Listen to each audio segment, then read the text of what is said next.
Tuhan dengan judul yaitu bertumbuh. Seorang penulis buku namanya Christian Schwab dalam bukunya Nature Church atau dalam bahasa alamiah, dia mengatakan setiap makhluk hidup pasti bertumbuh. Ini statement dari Christian Schwab. Dia mengatakan bahwa setiap makhluk hidup pasti bertumbuh. Ini adalah sifat alamiah dari makhluk hidup. Jadi setiap makhluk hidup termasuk manusia pasti bertumbuh. Prinsip ini kemudian menjelaskan kepada kita bahwa sebagai manusia yang adalah makhluk hidup, kita pasti akan mengalami pertumbuhan. Karena itu Bapak Ibu Saudara bisa mengingat kapan waktu lahir dan sampai posisi sekarang ini adalah hal yang menambah proses pertumbuhan di dalam makhluk hidup termasuk manusia. Terus sebabnya kita menemukan ada manusia yang sudah berusia tidak muda, tapi mereka memiliki postur tubuh yang kecil karena mereka mengalami kelainan gen atau mungkin ada sesuatu yang menghambat pertumbuhannya. Di dalam kehidupan rohani, maka setiap orang percaya pasti mengalami proses pertumbuhan. Amin. Karena itu sifat alami dalam hidup setiap makhluk. Entahkah itu pertumbuhan fisik maupun pertumbuhan rohani, artinya mengalami sebuah proses pertumbuhan. Dalam ayat yang tadi kita dengar yang dibacakan oleh Ibu Kika, kita menemukan ada 4 tipe orang percaya yang mengalami pertumbuhan rohani dalam firman, pertumbuhan dalam firman Tuhan.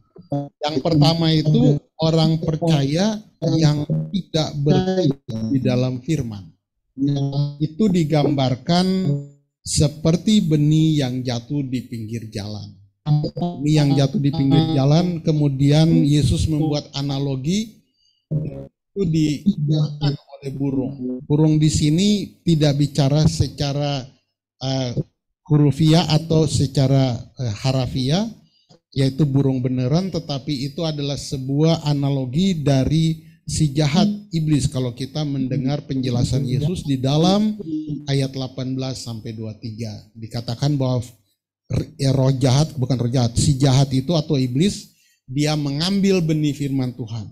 Maksudnya apa? Artinya firman Tuhan yang didengar oleh orang percaya itu, dia tidak paham, dia tidak mengerti, sehingga firman itu tidak mengalami sesuatu di dalam diri dia. Kalau kita membaca kitab Injil, maka kita harus melihat dalam 3 perspektif, yaitu pada waktu Yesus menyebutkan itu, kemudian pada waktu Matius menuliskan itu, dan kemudian aplikasinya saat kita sekarang mendengarkan ayat itu. Kalau kita membaca di dalam ayat 2, siapakah yang mendengar pernyataan Yesus ini? Di dalam ayat 2 disebutkan orang banyak. Mereka datang kepada Yesus dan mendengarkan pengajaran Yesus.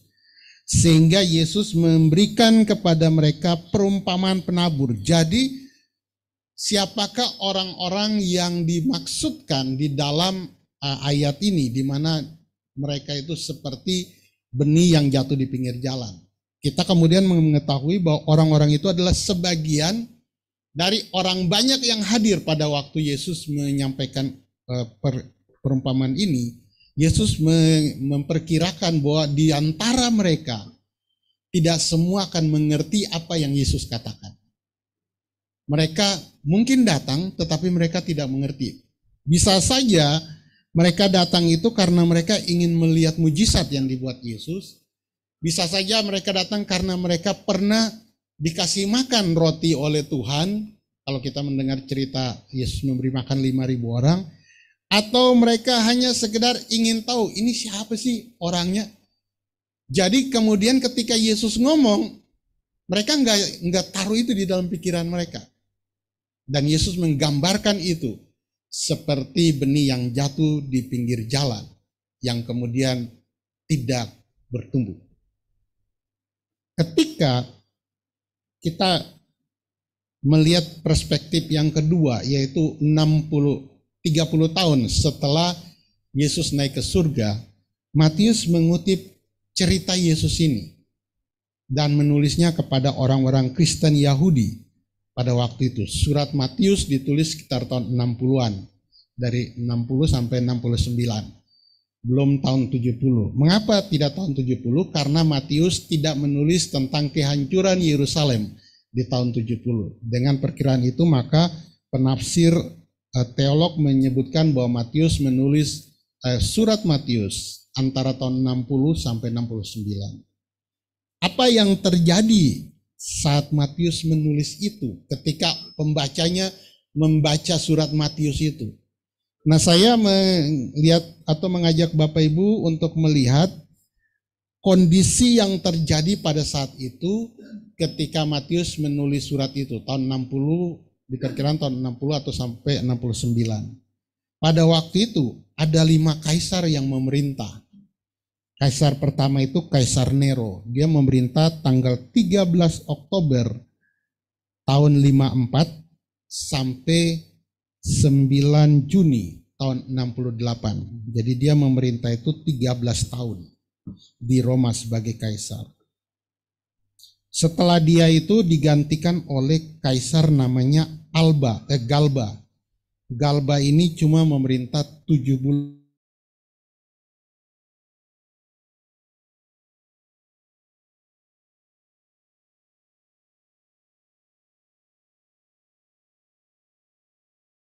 April tahun 69. Setelah itu dia diganti oleh Kaisar Vitellius yang cuma memerintah sekitar 8 bulan, yaitu 19 April sampai 20 Desember tahun 69. Baru setelah itu diganti oleh Kaisar Vespasianus yang memerintah 9 tahun.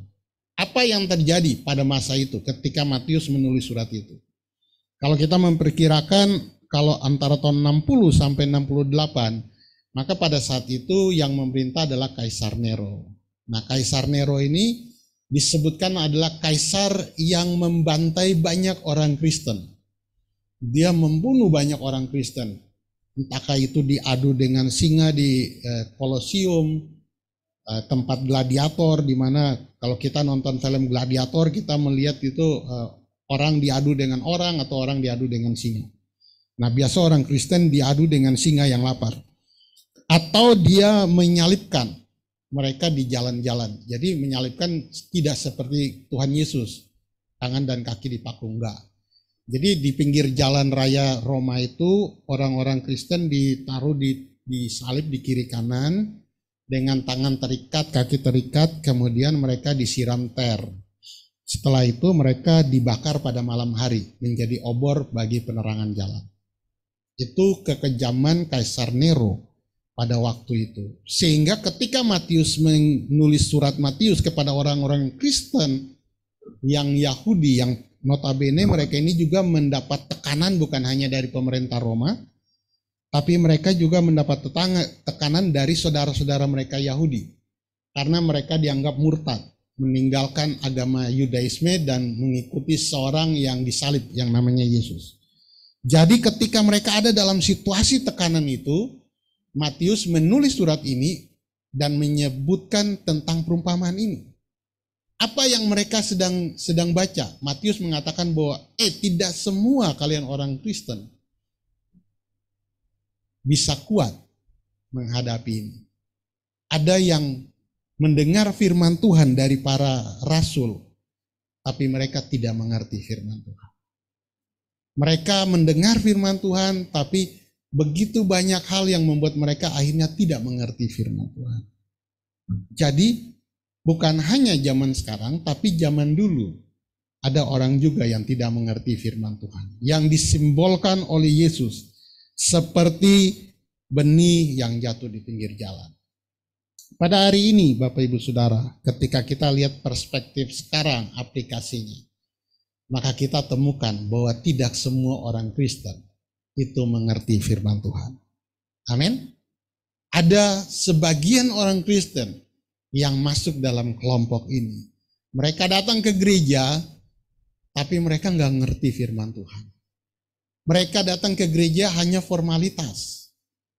Mereka tidak tahu apa itu Alkitab. Mereka tidak tahu apa itu berdoa. Yang penting saya Kristen. Nah, Yesus mengkelompokkan orang-orang ini sebagai orang-orang yang harusnya sadar dan mereka berbalik kepada Tuhan. Karena mengikut Kristus harus mengalami proses pertumbuhan. Amin. Amin. Jadi Bapak Ibu Saudara, bagian orang pertama ini bukan hanya ada di zaman Yesus, bukan ada di zaman Matius menuliskan ini 30 tahun setelah Yesus, tetapi masih saja ada sampai hari ini. Orang-orang Kristen yang tidak mengalami pertumbuhan dalam firman. Mereka dengar firman Tuhan tapi tidak mengerti. Mereka dengar firman Tuhan tapi mereka tidak tahu apa yang mereka dengar. Bagi hari ini, biarlah ini tidak ada di Jemaat Geskia Tanjung Priok. Amin. Biarlah ini ada di tempat lain, jangan di Geskia Tanjung Priok. Kalau ada, berarti harus sadar diri dan kemudian kita bertumbuh di dalam Tuhan. Yang kedua, Yesus pakai tipe yang kedua, yaitu orang percaya yang bertumbuh hanya sejenak dalam firman Tuhan. Ini digambarkan di dalam perumpamaan benih yang jatuh di tanah berbatu. Di tanah berbatu itu tidak ada tanah. Benih itu hanya tumbuh sebentar, kemudian mati karena matahari. Yesus memakai analogi, simbol tentang bagaimana firman Tuhan itu tidak bertumbuh di dalam hati dan pikiran dari para pendengar pada waktu itu. Seperti tadi saya menjelaskan, ada sebagian orang yang datang berbondong-bondong mendengar Yesus, sebagian datang tidak menyerap firman yang Yesus katakan, mereka cuma datang karena mungkin melihat atau ingin mengetahui mujizat apa sih yang dibuat oleh orang ini, tanpa memahami dan mendengar firman Tuhan. Yang kedua ini ada kelompok yang kedua, mereka datang juga. Waktu Yesus ngomong tuh mereka senang. Wah, ini firman yang luar biasa. Tapi itu hanya sebentar di hati mereka. Setelah itu mereka pulang, ketemu saudara-saudara mereka tanya, kamu dari mana? Itu tuh ada Rabi Yesus yang mengajarkan hal ini. Mereka bilang, wah kamu sesat nih, murtad nih. Tidak ada rabi itu yang datangnya dari Nazaret. Kemudian saudara-saudaranya mulai menekan mereka, kamu harus kembali kepada Yudaisme. Kalau enggak, kamu akan ditolak. Sehingga mereka kemudian sadar, oh iya ya, ternyata saya salah nih. Akhirnya mereka kembali lagi. Jadi mereka ini dengar apa yang Yesus ajarkan, tapi hanya sebentar. Waktu Yesus ngomong itu mereka ada di situ, mereka dengar. Tapi waktu mereka pulang ke rumah diperhadapkan dengan keluarga mereka yang penganut Yudaisme dan mereka kemudian diintimidasi sehingga mereka kemudian mengabaikan atau melupakan firman yang mereka dengar pada waktu itu. Yesus memakai analogi ini dengan menggambarkan penganiayaan dan penindasan dan penganiayaan atas firman itu membuat mereka murtad. Jadi yang tadi saya maksud, mereka datang dengar firman Tuhan, Yesus ngomong, banyak orang ada di situ. Setelah itu kemudian mereka pulang ke rumah, mereka kemudian ketemu saudara keluarga mereka yang bukan percaya kepada Yesus, mereka ditekan, kemudian mereka kembali, murtad kembali. Tidak percaya kepada apa yang Yesus katakan.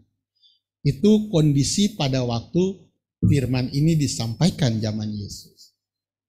Ketika Matius menulis ini, konteksnya sudah berbeda. Yang tadi saya sebutkan, kalau itu ditulis tahun 60-an sampai 68, orang Kristen sedang mengalami penganiayaan. Sedang mengalami penindasan. Karena itu Yesus berkata, saat mereka dianiaya, ditindas karena firman yang mereka dengar, mereka kemudian murtad. Jadi waktu Matius menuliskan hal ini, Matius juga tahu bahwa tidak semua orang Kristen yang hidup pada zaman itu semuanya setia kepada Tuhan. Ada juga yang kemudian karena tekanan penindasan, karena penganiayaan, mereka tidak kuat penganiayaan, sehingga mereka kemudian tidak percaya kepada firman. Mereka berpaling dari firman. Masa sekarang apakah sama? Masa sekarang pun sama. Mungkin di Indonesia tidak mengalami tekanan yang luar biasa. Tetapi kalau Bapak Ibu membaca di internet, khususnya kalau membaca di situsnya Open Doors. Open Doors itu mencatat tentang orang-orang Kristen yang mengalami penganiayaan di seluruh dunia. Daerah-daerah seperti Timur Tengah, daerah-daerah seperti Afrika, itu mengalami tekanan yang luar biasa. Di Asia Tenggara itu seperti di Myanmar, di Cina, Kamboja, itu tekanannya sangat luar biasa terhadap orang-orang percaya. Nah, tidak semua orang percaya kemudian mau tetap setia kepada Tuhan. Penganiayaan itu membuat mereka menjadi lemah dan kemudian mereka menyerah. Mereka kemudian berkata, saya tidak lagi percaya kepada Kristus. Ini yang diingatkan oleh Tuhan Yesus. Mereka ini kelompok orang yang hanya bertumbuh sejenak dalam firman. Tetapi mereka tidak kuat ketika datang masa penganiayaan dan masa tekanan kepada mereka. Bapak Ibu Saudara, apakah di Indonesia ada? Tekanannya memang ada. Di daerah-daerah tertentu kita menemukan ada tekanan-tekanan yang luar biasa terhadap kekristenan. Tetapi apakah itu akan membuat firman itu tidak bertahan di dalam diri kita? Jawabannya tidak. Amin. Firman itu harus kita serap benar-benar, harus kita tanamkan di dalam pikiran kita, tanamkan di dalam hati kita, bahwa firman yang kita pegang itu adalah firman yang kekal dan benar. Amin. Apapun yang terjadi, itu tidak akan membuat kita meninggalkan firman. Kelompok orang yang kedua adalah kelompok orang yang hanya mendengar firman Tuhan, tetapi mereka tidak menanamkan firman itu di dalam hati. Aplikasi zaman sekarang bisa saja orang datang ke gereja, orang kemudian mendengar firman Tuhan, mereka berkata amin, waktu Pak Pendeta bilang amin, amin. Tapi waktu pulang, firman itu kemudian hilang. Firman itu kemudian tidak berakar kuat di dalam hati mereka. Tidak berakar kuat di dalam diri mereka. Nah, ini yang harus dihindari, pertumbuhan firman seperti ini. Pagi hari ini biarlah ini tidak terjadi di Jemaat Gisja Tanjung Priok. Amin.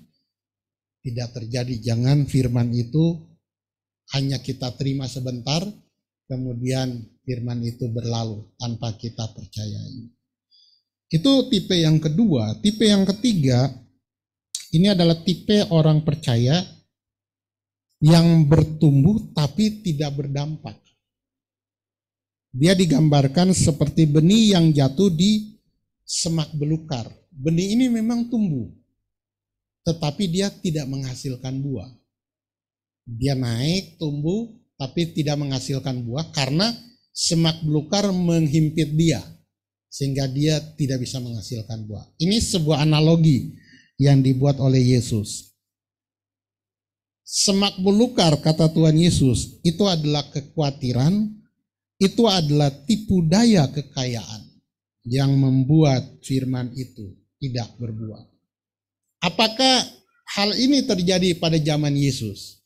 Terjadi, Bapak Ibu Saudara. Kalau kita membaca Matius, kita akan menemukan satu saat ada seorang ahli Taurat yang kaya. Dia datang kepada Yesus dan dia berkata, "Guru, aku ingin mengikuti engkau." Yesus berkata, "Baik, kalau engkau ingin mengikuti aku, pergi jual seluruh hartamu, terus ikut aku." Dia kemudian mikir-mikir, ntar kalau saya, ini bukan dalam Alkitab, ini penafsiran saya. Mungkin dia berpikir kalau saya jual semua harta saya, terus saya ikut Yesus, terus saya nanti makan apa? Bagaimana hidup keluarga saya? Terus dia bilang, guru, saya tidak mau ikut guru. Padahal kalau Bapak Ibu membaca baik-baik, Yesus cuma mengetes dia aja. Ingin tahu apakah dia sungguh-sungguh ikut Tuhan. Tapi Yesus sudah tahu bahwa dia ini hatinya berpaut kepada kekayaan. Dan dia membuat statement mengikut Yesus bukan karena sungguh-sungguh mengikut Yesus, tetapi ada motif tertentu. Sehingga Yesus kemudian menguji dia dengan mengatakan, ayo jual kekayaan. Itu cuma ujian, tes. Nah, artinya begini Bapak Ibu, ada hal-hal yang membuat firman itu tidak bertumbuh karena kekhawatiran, karena tipu daya kekayaan. Dua hal ini, kekhawatiran sisi yang negatif, bukan sisi negatif, sisi yang disebut sebagai cobaan. Tipu daya kekayaan adalah sisi yang disebut godaan, cobaan dan godaan. Godaan sesuatu yang menyenangkan, cobaan itu sesuatu yang menyusahkan. Nah, ketika Yesus menyebutkan hal ini, ada sekelompok orang dari orang banyak itu. Mereka menganut konsep ini. Mereka mau bertumbuh, tapi mereka tidak mau berbuah. Mereka khawatir dengan apa yang terjadi atas hidup mereka. Mereka juga ada yang mengatakan, saya lebih suka kenyamanan daripada seperti yang dimaksudkan oleh Tuhan. Nah, pagi hari ini Yesus menegur mereka dengan mengatakan, firman itu tidak akan berbuah kalau engkau memiliki tipe seperti ini. Firman itu boleh tumbuh tetapi tidak bisa berbuah. Zaman Matius, ketika penganiayaan datang, orang-orang akan mencari kenyamanan. Pada waktu itu juga kekhawatiran muncul karena tekanan penganiayaan zaman Kaisar Nero. Sehingga mereka lebih memilih menjadi orang Kristen yang biasa saja, yang mencari zona nyaman. Mereka memang menjadi Kristen, tetapi mereka tidak menghasilkan buah. Dan Matius menegaskan kepada mereka, Tuhan tidak mencari tipe yang seperti ini. Tuhan tidak mencari orang-orang Kristen seperti tipe ini, yang bertumbuh tetapi tidak menghasilkan buah. Pada zaman sekarang, tipe ini masih ada di dalam gereja. Orang-orang Kristen yang datang ke gereja, mungkin mereka bertumbuh, tetapi mereka tidak menghasilkan buah. Seperti pohon itu rindang sekali, tetapi pohon itu tidak menghasilkan buah. Satu kali Yesus memberikan perumpamaan. Ada seorang yang memiliki pohon anggur atau pohon ara, saya lupa. Dia datang untuk memetik hasilnya, tetapi pohon itu tidak memberikan hasil. Kemudian dia bilang kepada pekerjanya, ini pohon ini tidak menghasilkan, ditebang aja. Pekerjanya bilang, tunggu Tuhan, kasih kesempatan 1 tahun lagi. Kalau dia tidak berbuah, biarlah dia dipotong. Apa maksudnya? Tuhan Yesus tidak bicara pohon secara fisik. Dia sedang membuat analogi bahwa di dalam kerajaan Allah, orang-orang yang percaya kepada Tuhan, yang bertumbuh tapi tidak menghasilkan buah, itu tidak berguna. Amin? Amin? Di dalam kerajaan Allah, orang Kristen yang bertumbuh tapi tidak menghasilkan buah, sama saja dengan tidak berguna. Mengapa mereka tidak menghasilkan buah? Pertanyaan kan begitu, kan mereka bertumbuh. Karena mereka tidak menyerahkan hidupnya sungguh-sungguh kepada Tuhan. Yohanes 15 mengatakan, kalau kamu tinggal di dalam Aku dan firman-Ku tinggal di dalammu, kamu akan menghasilkan buah. Amin. Artinya kalau kita tinggal berjalan di dalam Tuhan dan firman itu menyerap di dalam diri kita, pasti kita menghasilkan buah. Kalau kita tidak menghasilkan buah, berarti ada yang salah dalam diri kita. Ada sesuatu yang membuat kita tidak bisa menghasilkan buah. Sudah bertumbuh tapi tidak menghasilkan buah. Apakah yang menghalangi itu? Itu adalah yang bisa kita ketahui. Yesus memberikan indikasi kekhawatiran dan tipu daya kekayaan. Itu dua hal yang bisa membuat firman itu tidak bisa bertumbuh di dalam diri kita. Amin. Amin. Amin. Harusnya baca firman Tuhan, imani firman Tuhan, lakukan firman Tuhan. Percayai firman Tuhan dengan sungguh-sungguh.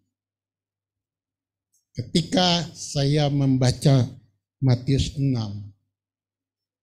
Matius 6 itu memberikan saya kekuatan luar biasa.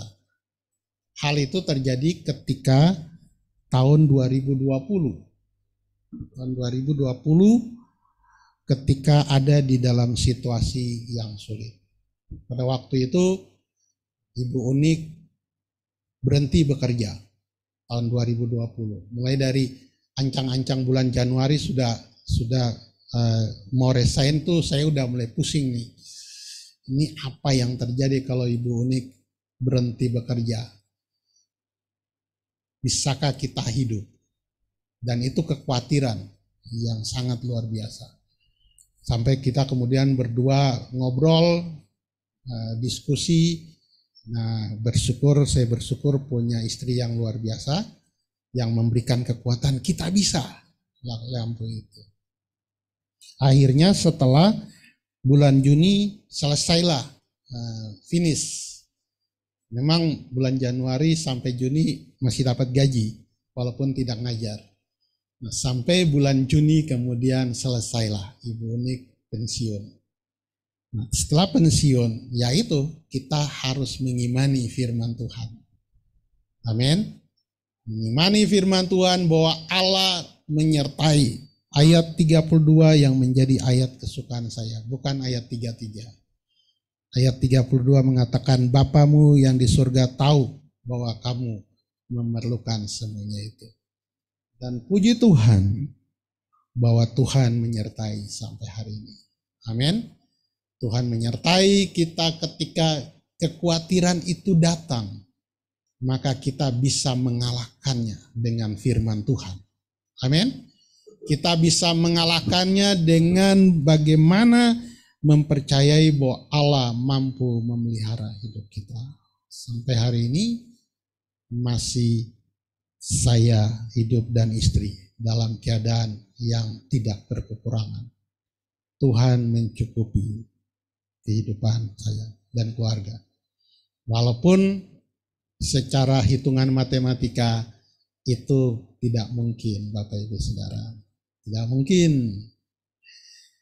Saya sampai hari ini masih tetap memberi persembahan persepuluhan kepada gereja dan persepuluhan kepada organisasi. Walaupun itu persepuluhannya tidak sesuai dengan pendapatan yang saya dapat. Persepuluhannya lebih besar dari pendapatan yang saya dapat. Tapi saya belajar bagaimana memberi dalam kekurangan. Ketika memberi dalam kekurangan, maka di situ tangan Tuhan dinyatakan. Amin. Kalau memberi dalam kelimpahan itu sudah biasa, kata Tuhan Yesus, orang-orang kaya itu memberi dari kelimpahan mereka. Tapi janda itu memberikan dari makanan hidup dia, 2 peser. Dan Tuhan berkata, itu lebih luar biasa. Bukan artinya Bapak Ibu harus memberikan dalam kekurangan. Kalau tidak menaikkan iman terhadap firman Tuhan, jangan menggunakannya. Nanti Bapak Ibu kecewa. Amin. Karena tindakan kita harus didasari firman yang kita percayai. Itulah yang disebut sebagai firman bertumbuh dan berbuah. Yang keempat itu adalah firman yang berbuah, orang percaya yang bertumbuh dan berdampak. Siapakah mereka? Orang percaya yang bertumbuh dan berdampak. Ketika Yesus selesai bicara itu, murid-murid kemudian bertanya, "Guru, apa maksud perumpamaan?" Yesus kemudian menerangkan itu. Mereka yang mendengar firman Tuhan dan melakukannya, mereka berbuah. Siapakah kelompok yang keempat ini? Kelompok yang keempat itu adalah para murid. Para murid Yesus, mereka adalah kelompok yang keempat ini. Mereka menyimak apa yang Yesus katakan. Mereka bertumbuh, mereka berbuah. Dari ke-12 murid, hanya Yudas Iskariot yang gagal. 11 itu mereka menjadi orang-orang yang dikelompokkan sebagai kelompok yang keempat. Benih yang jatuh di tanah yang subur, dia menghasilkan. Murid-murid Yesus mungkin mereka tidak kaya, tetapi melalui 11 murid, kekristenan ada di seluruh dunia. Amin. Amin. Mereka cuma 11, tapi 11 itu bisa menggoncangkan kekaisaran Romawi pada waktu itu. Orang Kristen melimpah ruah pada waktu itu. Hanya lewat 11 orang. Mereka berbuah bagi kerajaan Allah. Waktu Matius menulis ini, dia tahu persis. Dia adalah salah satu dari yang Yesus maksudkan di dalam cerita perumpamaan ini. Dan dia menegaskan kepada orang Kristen bahwa engkau bisa melakukan hal itu. Karena saya pun bisa melakukannya, kata Matius. Mereka rela berkeliling seluruh dunia pada waktu itu. Walaupun harus mengorbankan nyawa mereka.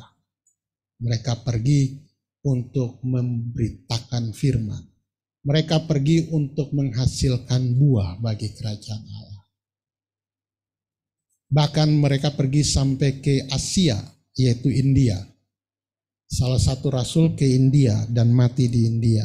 Mereka pergi ke Spanyol. Mereka pergi ke seluruh dunia pada waktu itu.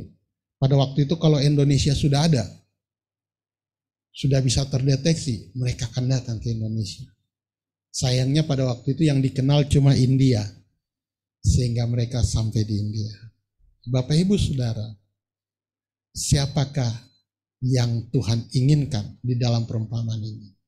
Yaitu mereka yang mendengar firman, terus mereka menyimpannya, mengerti, dan mereka melakukannya, sehingga menghasilkan buah. Tipe keempat ini adalah tipe yang diinginkan di dalam gereja. Amin.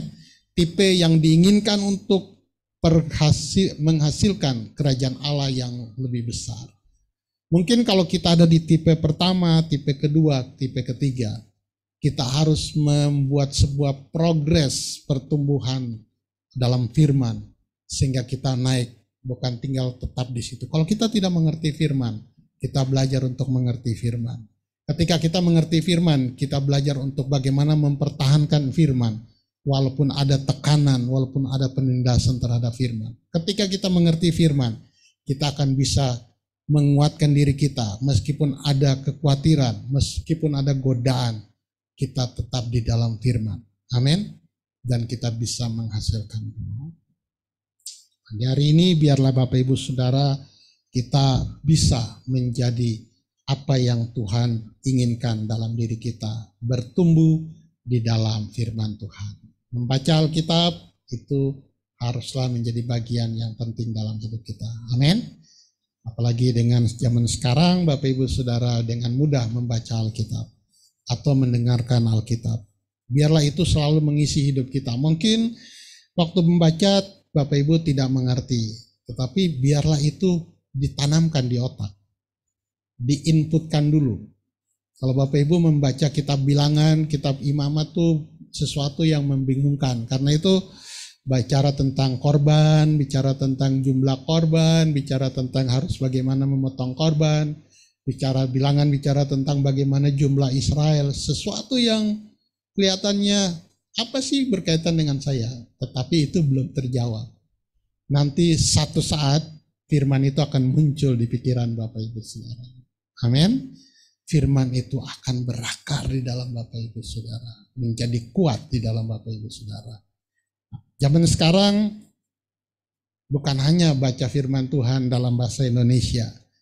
Marilah belajar membaca firman Tuhan dalam bahasa asli juga. Amin. Amin. Amin Bapak Ibu. Amin. Kita tidak terbiasa Bapak Ibu membaca dalam bahasa asli. Saudara-saudara kita Muslim, mereka dari kecil membaca kitab suci dalam bahasa asli. Walaupun gak ngerti, yang penting bisa baca. Nah kita tidak terbiasa. Karena pada waktu kita, itu aksesnya tidak mudah membaca dalam bahasa asli. Tetapi sekarang Bapak Ibu Saudara, Bapak Ibu bisa membaca dalam bahasa asli. Kenapa saya menghimbau jemaat untuk membaca dalam bahasa asli? Karena saudara-saudara kita, mereka yang bukan Kristen, mereka juga bisa membaca Alkitab dalam bahasa asli. Walaupun cuma baca, tapi mereka bisa. Nah kalau mereka ketemu kita dan terus mereka suruh kita baca dan kita tidak bisa baca, patahlah argumen kita. Bagaimana kita memberitakan Injil sedangkan kita tidak bisa baca bahasa asli? Minimal bisa baca.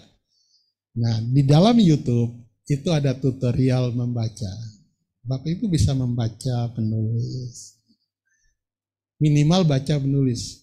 Saya cerita di kaum muda, saya pernah ketemu dengan satu orang apologet yang bukan Kristen. Dia kemudian menantang saya membaca Alkitab Perjanjian Lama. Kalau Perjanjian Baru saya bisa baca karena saya belajar waktu di sekolah Alkitab, saya lebih fokus ke bahasa Yunani sehingga saya tidak fokus kepada bahasa Ibrani. Jadi ketika saya ditantang baca bahasa Ibrani, saya nggak bisa baca dan dia mempermalukan saya. Dia bilang, kamu kok yang punya kitab kok nggak bisa baca kitab sendiri? Dan sejak itu saya mengambil waktu 3 hari. Saya baca Alkitab, belajar dari YouTube. Oh, cara tulisnya gini, cara bacanya begini, cara baca. Saya belajar 3 hari untuk membaca itu. Dan bahkan saking itu, saya belajar lebih dalam lagi. Belajar huruf paku. Huruf paku itu adalah bahasa Ibrani Paleo. Jadi bahasa Ibrani itu dulunya namanya piktografi. Piktografi itu cuma gambar. Setelah itu dia mengalami evolusi menjadi gambar paku, tulisan paku. Itu ketika bangsa Israel ada di pembuangan di Babel. Setelah itu baru lewat tahun 200 Masehi baru ada tulisan yang namanya modern Hebrew, Ibrani modern yang kita temukan sekarang. Nah, ketika saya membaca piktografi lebih gampang lagi, lebih enak lagi. Misalnya tadi malam saya kasih contoh kan. Kata Abba itu cuma 2 huruf, Alef dan Bet. Di dalam piktografi gambarnya kepala rusa dan tenda. Kepala rusa artinya kekuatan, tenda itu artinya rumah. Jadi Abba adalah seorang yang berkuasa di dalam rumah. Amin. Itu arti dari bahasa Ibrani. YHWH, Yod-He-Vav, itu dari 4 huruf. Yang 1-2 huruf itu kata lihatlah. Yang 2 huruf lagi itu tangan dan paku. Jadi Yod-He-Vav artinya lihat tangan, lihat paku. Maksudnya apa Bapak Ibu Saudara? Artinya dialah Mesias yang tersalib untuk manusia. Amin. Itu ketika Bapak Ibu mempelajari, Bapak Ibu mendapat lebih banyak itu. Pagi hari ini minimal bisa bacalah. Baca Ibrani, bahasa Yunani, sehingga Bapak Ibu tidak bisa dikadalin. Ketika orang bicara, kamu kok punya bahasa asli nggak bisa baca. Itu bagian dari bagaimana kita menumbuhkan firman di dalam diri kita. Bagaimana kita mengenal firman lebih dalam dan itu menghasilkan buah. Tuhan kiranya memberkati Bapak Ibu Saudara pagi hari ini. Kita akan berdoa pagi hari ini kepada Tuhan supaya kita menjadi orang-orang yang disebutkan yang firman itu bertumbuh dan berdampak dalam hidup kita. Mari kita berdoa buat firman Tuhan. Tuhan, terima kasih untuk firman yang kami dengar pada pagi hari ini. Tolong kami supaya kami menjadi orang-orang yang menyerap firman Tuhan dan kami bertumbuh dalam firman serta kami berbuah melalui firman itu ya Tuhan. Dari firman yang kami dengar, iman kami dibangkitkan, iman kami dikuatkan, sehingga kami bisa menjadi orang-orang Kristen yang luar biasa di hadapan Tuhan. Berkati kami semua siang hari ini yang sudah mendengar firman. Dalam nama Yesus, haleluya, amin.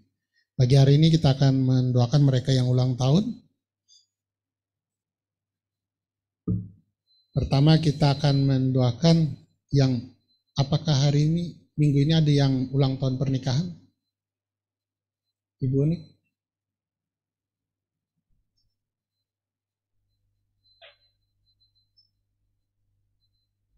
Tanggal 22 Agustus ulang tahun pernikahan Bapak Yan dan Ibu Nani. Tanggal 24 ulang tahun dari Ibu Riana. Tanggal 25 ulang tahun dari Ibu Nona. Apakah Bapak Yan dan Ibu Nani ada di Zoom? Kalau ada silakan membuka mic untuk memberi kesaksian ulang tahun pernikahan.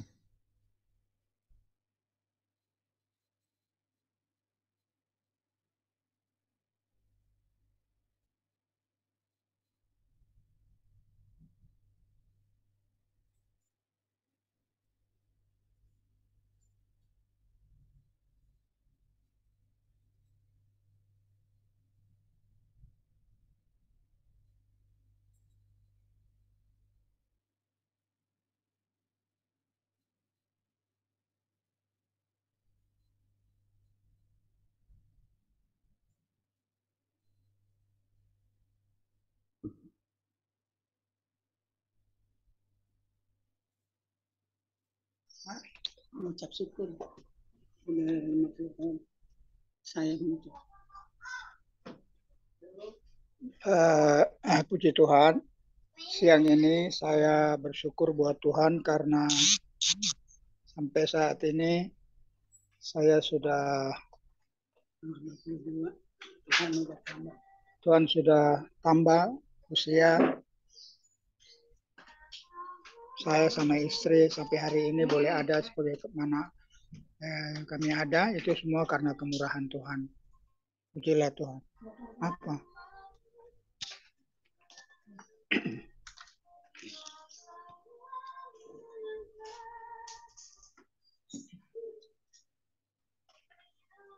Bapak Yan ulang tahun pernikahan yang keberapa? Puji Tuhan, saya juga mengucap syukur, terima kasih buat Tuhan. Pada tanggal 22 Agustus, Tuhan sudah menambahkan umur pernikahan saya menjadi 50 tahun. Itu bukan satu yang mudah, tapi saya percaya semua itu ada pertolongan daripada Tuhan, sehingga saya sampai tahun 50 pernikahan saya, Tuhan memberkati, saya mempunyai cucu 9, mempunyai anak 3, mantu 3, saya mengucap syukur, terima kasih untuk kebaikan Tuhan, sampai hari ini Tuhan masih menolong, masih memelihara saya. Puji nama Tuhan. Puji Tuhan, Bapak Yan dan Mama Nani sudah melewati usia pernikahan emas 50 tahun. Dan kita mau mendoakan Bapak Yan dan Mama Nani pada hari ini, di mana biarlah Tuhan memberikan kekuatan, umur panjang, lanjut usia atas Bapak Yan dan Mama Nani melewati masa pernikahan 50 tahun dengan 9 cucu. Mari kita berdoa. Tuhan, pada pagi hari ini kami bersyukur dengan Opa Yan, Oma Nani, di mana Tuhan telah membawa usia pernikahan kedua hamba-Mu ini di masa pernikahan emas 50 tahun. Kami bersyukur karena kebaikan yang telah Engkau tunjukkan atas Opa Yan dan Oma Nani. Sampai hari ini mereka boleh sehat selalu, mereka boleh dijaga, dilindungi oleh Engkau ya Tuhan. Pada pagi hari ini kami berdoa biarlah Tuhan meluputkan kedua hamba-Mu dari sakit penyakit yang membuat mereka harus terbaring di rumah sakit. Kami tolak di dalam nama Tuhan Yesus. Bahkan Tuhan karuniakan umur panjang, lanjut usia atas Opa Yan dan Oma Nani, sehingga mereka boleh melihat cucu dan cicit mereka menjadi orang-orang hebat, orang-orang yang luar biasa. Berkati semua anak-anaknya, Tuhan memberkati anak cucu. Kami berdoa di dalam nama Tuhan Yesus, pagar perlindungan Tuhan menjaga, melindungi anak cucu dari Opa Yan dan Oma Nani ya Tuhan. Kami memberkati Opa Yan, Oma Nani, apa yang menjadi cita-cita, apa yang menjadi permohonan, rencana dalam tahun ini, Tuhan membuka jalan, membuat berhasil apa yang mereka doakan. Terima kasih Bapa dalam surga untuk 1 tahun pernikahan yang Engkau berikan kepada Opa Yan dan Oma Nani pada tanggal 22 Agustus. Kami bersyukur dan memberkati Opa Yan dan Oma Nani sekeluarga di dalam nama Tuhan Yesus. Haleluya. Amin. Kita akan mendoakan juga Ibu Riana dan juga Ibu Nona yang berulang tahun. Ibu Nona boleh maju ke depan karena Ibu Riana di rumah. Kita doakan nanti Ibu Riana kemudian Ibu Nona. Kita doakan Ibu Riana dulu.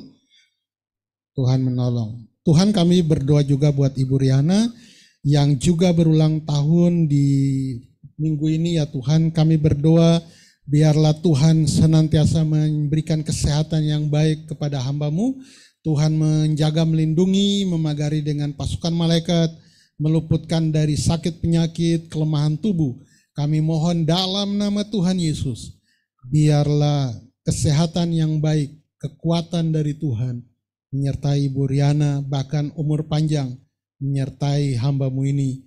Tuhan, sehingga hamba-Mu boleh melihat anak cucunya, bahkan cicitnya, mereka bertumbuh menjadi orang-orang yang hebat ya Tuhan. Kami berdoa di dalam nama Tuhan Yesus, Tuhan juga menolong apa yang menjadi permohonan, doa, harapannya di dalam tahun ini. Tuhan, biarlah itu boleh terkabul dan boleh terlaksana di dalam nama Tuhan Yesus. Kami memohon hal ini. Tuhan, biarlah Tuhan memberkati Ibu Riana. Kami berdoa di dalam nama Tuhan Yesus, segala berkat-Mu turun atas hamba-Mu ya Tuhan, yang juga bersyukur di dalam minggu ini karena 1 tahun yang Tuhan tambahkan kepada hamba-Mu. Terima kasih Tuhan Yesus, dalam nama-Mu kami berdoa. Amin. Kita mendoakan Ibu Nona yang ada di gereja. Ibu Debbie bisa maju dan Ibu Marta mendoakan.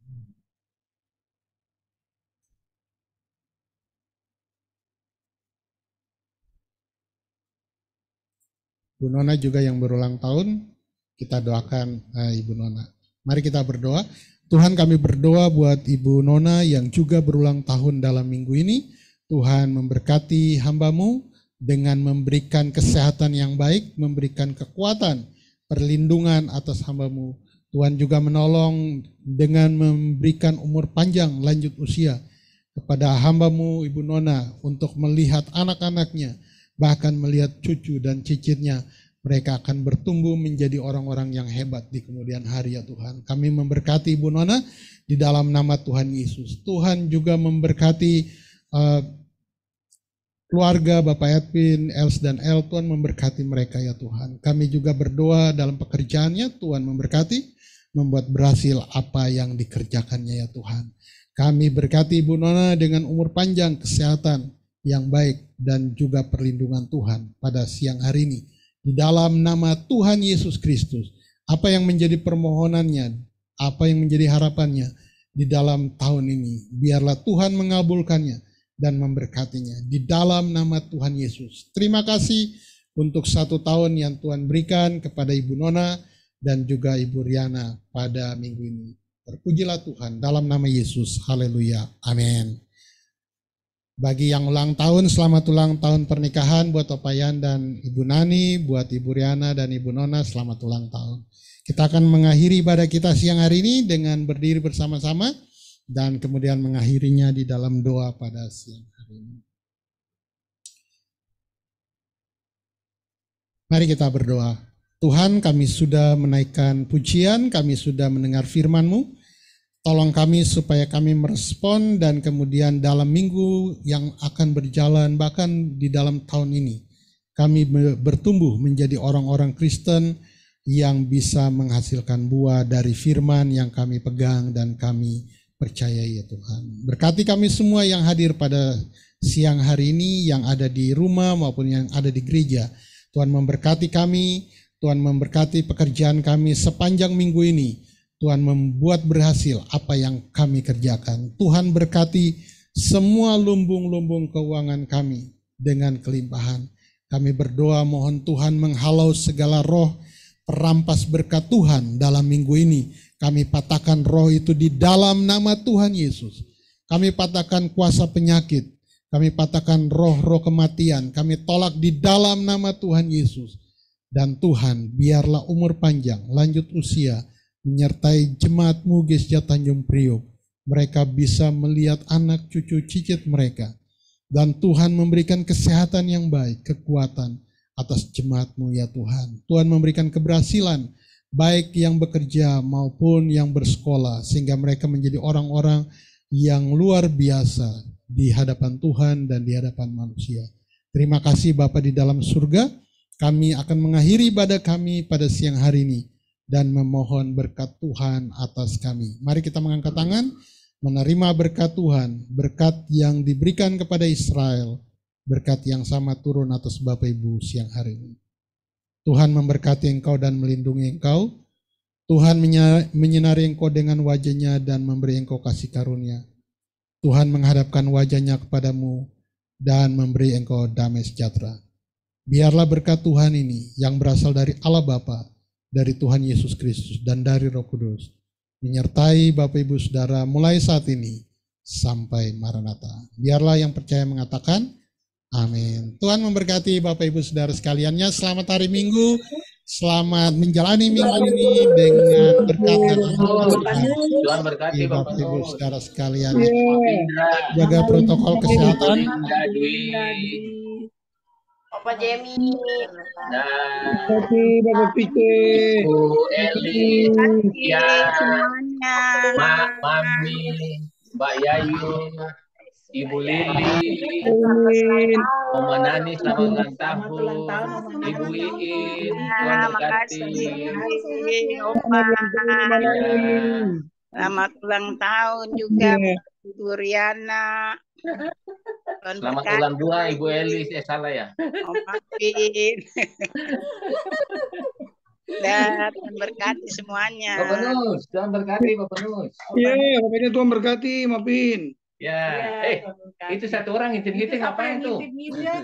Tadi nggak nongol, sekarang sudah baru nongol. Giliran baru Dari tadi saya di samping ini ada. Pak Jemi, Tuhan berkati. Tuhan berkati semua. Sampai ketemu. Sampai jumpa. Shalom. Shalom. Eko. Semuanya, dadah. Selamat hari Minggu semua.